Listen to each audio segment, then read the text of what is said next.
এবার সে একটা ইট হাতে নিল, পাথর হাতে নিয়ে সে বলছে, আল্লাহ তোমার কাছে যদি ওই জাদুকরের কাজের চাইতে এই পাদ্রির কাজ বেশি পছন্দনীয় হয়, এই ইটের আঘাতে এই জন্তুকে তুমি মেরে ফেলো আল্লাহ।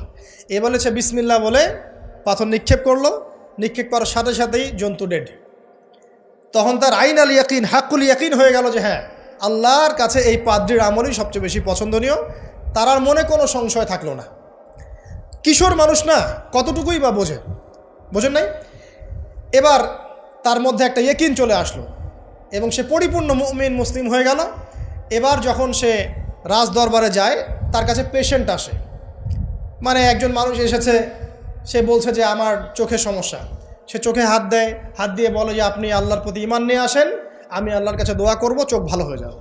এভাবে পেশেন্ট আসে, সে বলে আল্লাহর প্রতি ঈমান নিয়ে আসেন, আমি দোয়া করব, ভালো হয়ে যাবে।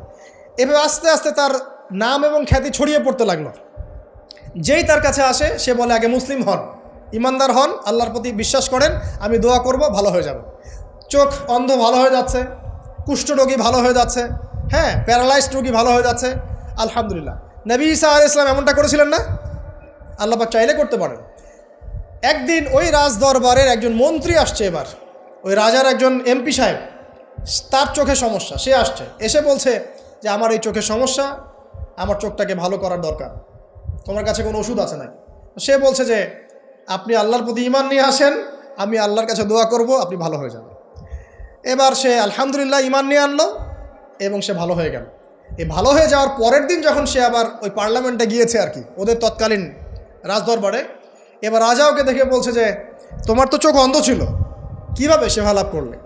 তো সে বলে না কিভাবে শেফা লাভ করলো, সে বলতে চাচ্ছে না, কারণ সে আজ করছে যে বললে সমস্যা হবে। তো এক পর্যায়ে তাকে খুবই পিটুনি দেওয়া হচ্ছে, রিমান্ডে নিয়ে গিয়ে কঠিন মাইর দেওয়া হচ্ছে। এক পর্যায়ে সে মারের যন্ত্রণা সহ্য করতে না পারে বলে ফেললো যে ওই বাচ্চা, তার কাছে গিয়ে আমি আরোগ্য লাভ করেছি এবং সে আমাকে বলেছে যে তার রবের প্রতি ঈমান নিয়ে আসতে, তাহলে আমি শেফা লাভ করব। এই বাচ্চা এখন বলছে ফেরাউনের মতো যে আয়না রব্বুকুমুল আ'লা, আমি তো তোমাদের রব। নমরুদের মতো আমি তো তোমাদের রব, ঠিক আছে, আমি ছাড়া তোমাদের কে রব আছে? মা আলিমতু লাকুম মিন ইলাহিন গায়রি, আমি তো জানি না যে আমি ছাড়া তোমাদের কোনো ইলাহ আছে। এবার এই লোকটাকে হত্যা করা হলো, এই এমপি সাহেবকে হত্যা করা হলো, বিকজ সে ঈমান নিয়ে আসে। এবার সেই বালককে ডেকে আনা হচ্ছে, বলা হচ্ছে বলো তুমি নাকি তোমার রবের নাম দিয়ে মানুষের ট্রিটমেন্ট করা শুরু করেছো। তখন সেই বালক বলছে হ্যাঁ, আমি এক আল্লাহর প্রতি বিশ্বাস করি এবং তার রাসূলের প্রতি বিশ্বাস করি, তার প্রেরিত আসমানি কিতাবে বিশ্বাস করি। এখন রাজা বলছে আমি ছাড়া তোমাদের কোনো ইলাহ আছে আমি তো জানি না।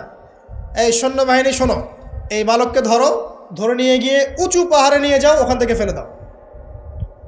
কথা বুঝতে পারছেন? এবার তাকে নিয়ে যাওয়া হলো, ক্রস ফায়ার দেওয়া হবে, এবার উপরে নেওয়া হয়েছে, একদম পাহাড়ের উপরে। এবার ওই বালক উপরে উঠে একটা দোয়া করছে, এই দোয়াটা সবাই শিখে নেন। ওই বালক উপরে উঠে দোয়া করছে আল্লাহুম্মা কফিনিহিম বিমা শি'তা, আল্লাহুম্মা কফিনিহিম বিমা শি'তা, আল্লাহুম্মা কফিনিহিম বিমা শি'তা। পাহাড় থরথর করে কাঁপা শুরু করলো এবং ওই সৈন্যবাহিনী পাহাড় থেকে পড়ে গেল, বালকের কিচ্ছু হলো না। আমি কিন্তু বানোয়াট কোনো গল্প বলছি না, এটা কোরআন থেকে বলছি এবং এটা তাফসির, আপনি যে কোনো তাফসির পড়েন, মারিফুল কোরআন, তাফসির ইবনে কাসির, জালালাইন পড়ে দেখেন, জাস্ট পড়ে দেখেন আমার সাথে ডিবেট করার আগে। এবার সে বালক হেঁটে হেঁটে চলে আসলো রাজদরবারে। আবার কি ব্যাপার, তুমি মরো নাই? না, আল্লাহ আমাকে বাঁচিয়েছেন, আমার রব আমাকে বাঁচিয়েছেন। আবার পাঠানো হচ্ছে আরেক দল সেনাবাহিনীকে নিয়ে, যাও এবার ওকে সমুদ্রে নিয়ে যাও, সমুদ্রের মাছ সমুদ্রে ডুবিয়ে দিবে একদম। আবার সে ওখানে গিয়ে বলল আল্লাহুম্মা কফিনিহিম বিমা শি'তা, হে আল্লাহ, অর্থ হচ্ছে হে আল্লাহ, আমার বিপক্ষে যারা আছে আপনি যা দিয়ে ইচ্ছা ওদের বিরুদ্ধে আমাকে সাহায্য করেন। অর্থটা হচ্ছে এমন, আল্লাহুম্মা কফিনিহিম বিমা শি'তা, আল্লাহ আপনি আমার জন্য যথেষ্ট হয়ে যান, ওদের বিরুদ্ধে আমার জন্য যথেষ্ট হয়ে যান, যা ইচ্ছা তাই দিয়ে আপনি হেদায়েত করুন, মানে আমাকে হেফাজত করুন, ঠিক আছে? আল্লাহুম্মা কফিনিহিম বিমা শি'তা, ছোট্ট দোয়া। এবার ওই সমুদ্র উত্তাল হওয়া শুরু করলো এবং ওরা জাহাজ থেকে পড়ে গেল। এই বাচ্চা সেফলি আবার চলে আসলো রাজদরবারে। বিশ্বাস করছেন না? চলে আসলো। এবার আসার পরে বলছে, শোনেন, আমাকে এভাবে মারতে পারবেন না, আমাকে এইভাবে মারা যাবে না, আমি আপনাদেরকে বলে দিচ্ছি কিভাবে আপনি আমাকে মারতে পারবেন। তো বাচ্চা বলছে, কিভাবে মারতে পারবো বলো। তখন সেই বাচ্চাটা বলছে যে আপনি সমস্ত এলাকার মানুষকে এক জায়গায় জড়ো করবেন, মানে পুরো নেশনের যত মানুষ সবাইকে একটা মাঠে নিয়ে আসবেন, মাঠের মাঝখানে একটা গাছ রোপণ করবেন বা একটা কিছু স্তম্ভ নির্মাণ করবেন, সেখানে আমাকে বেঁধে ফেলবেন।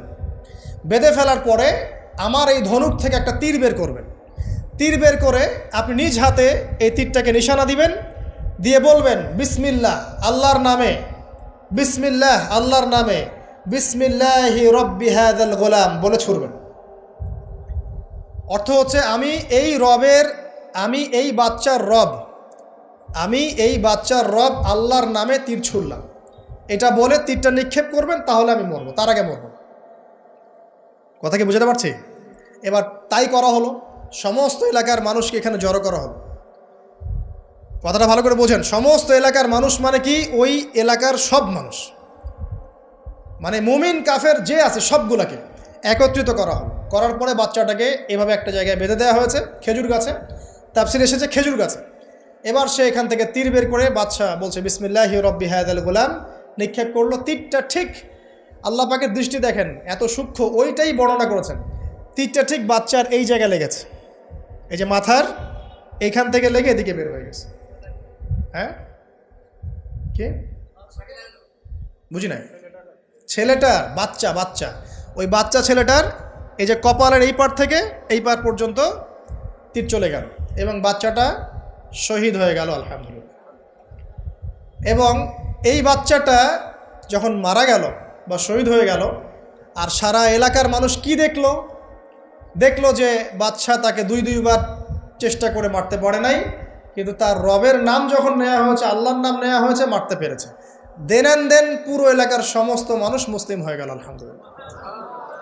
একজন বাচ্চার জীবনের বিনিময়ে সমস্ত এলাকার মানুষ ইসলামের হেদায়েত পেয়ে গেল, আলহামদুলিল্লাহ। এবার বাচ্চার মাথা তো আরও খারাপ, একটাকেই সামলাতে পারছিলাম না, এবার তো সমস্ত এলাকার মানুষ মুসলিম হয়ে গেছে। এখন কি করবেন? এখন সেনাবাহিনীকে আদেশ করা হয়েছে সমস্ত মানুষগুলোকে জড়ো করে একটা গর্ত খোঁড়ো, একটা গর্ত খুঁড়ে সেখানে আগুন জ্বালাও, আগুন জ্বালিয়ে সমস্ত মানুষকে ফেলে দাও। দৃশ্যটাকে কল্পনা করতে পারছেন?